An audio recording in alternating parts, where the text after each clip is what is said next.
दोस्तों, ज़्यादातर लोग ये तो जानते हैं कि लंकापति रावण को भगवान श्री राम ने पराजित करके उसके अहंकार को खत्म किया था।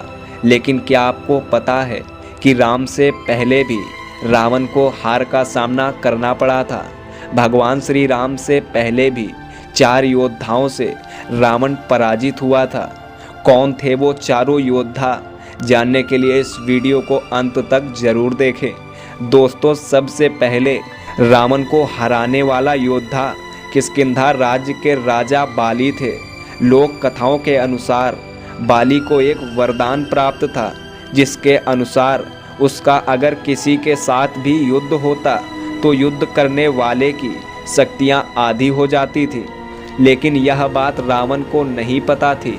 एक बार रावण बाली से युद्ध करने के लिए पहुंच गया था। बाली उस समय पूजा कर रहा था।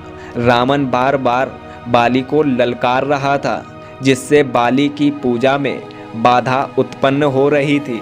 जब रावण नहीं माना तो बाली ने उसे अपनी बाजू में दबाकर चारों समुद्र की परिक्रमा की।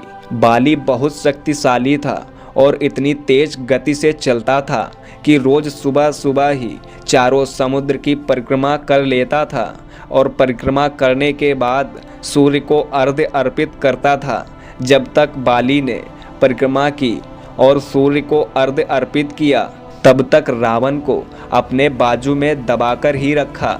रावण ने बहुत प्रयास किया, लेकिन वह बाली की पकड़ से छूट नहीं पाया।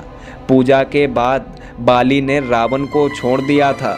इसके बाद रावण ने बाली से माफ़ी मांगी और उससे मित्रता कर ली थी। दूसरी बार रावण को सहस्त्रबाहु अर्जुन से हार मिली थी। सहस्त्रबाहु अर्जुन एक क्षत्रिय राजा था, जिसके 1000 हाथ थे और इसी वजह से उसे सहस्त्रबाहु अर्जुन कहते थे। एक बार रावण जब अपनी सेना को लेकर सहस्त्रबाहु अर्जुन से युद्ध करने पहुंचा, तो सहस्त्रबाहु ने अपने 1000 हाथों से नर्मदा नदी के बहाव को रोक दिया था। सहस्त्रबाहु ने नर्मदा नदी के पानी के बहाव को रोक दिया और थोड़ी देर बाद पानी छोड़ दिया, जिससे रावण पूरी सेना के साथ नर्मदा नदी में बह गया था। इस पराजय के बाद एक बार फिर रावण सहस्त्रबाहु से युद्ध करने पहुंचा। तब सहस्त्रबाहु ने उसे बंदी बना लिया था। जब यह बात रावण के दादा महर्षि पुलस्त्य को पता चली, तो उन्होंने सहस्त्रबाहु से कहकर रावण को मुक्त कराया था।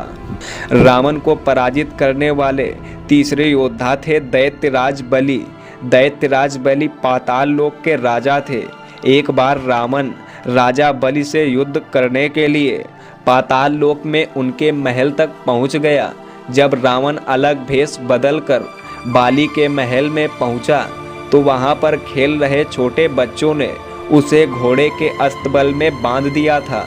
कई कोशिशों के बाद भी रावण वहां से निकल नहीं पाया।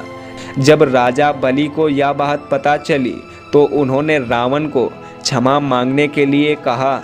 इसके बाद रावण ने क्षमा मांगी और अपनी हार को स्वीकार किया। रावण को अपनी शक्ति पर बहुत घमंड था।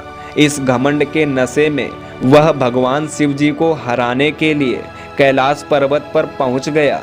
रावण ने शिव जी को युद्ध के लिए ललकारा, लेकिन महादेव ध्यान में लीन थे, तो रावण कैलाश पर्वत को ही उठाने लगा। तब शिव जी ने पैर के अंगूठे से ही कैलाश का भार बढ़ा दिया था।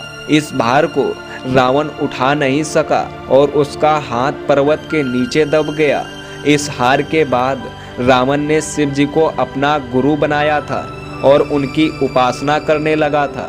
दोस्तों, अगर वीडियो पसंद आई हो तो इस वीडियो को लाइक कर दीजिए, चैनल को सब्सक्राइब कर लीजिए और वीडियो को पूरा देखने के लिए आपका बहुत बहुत धन्यवाद।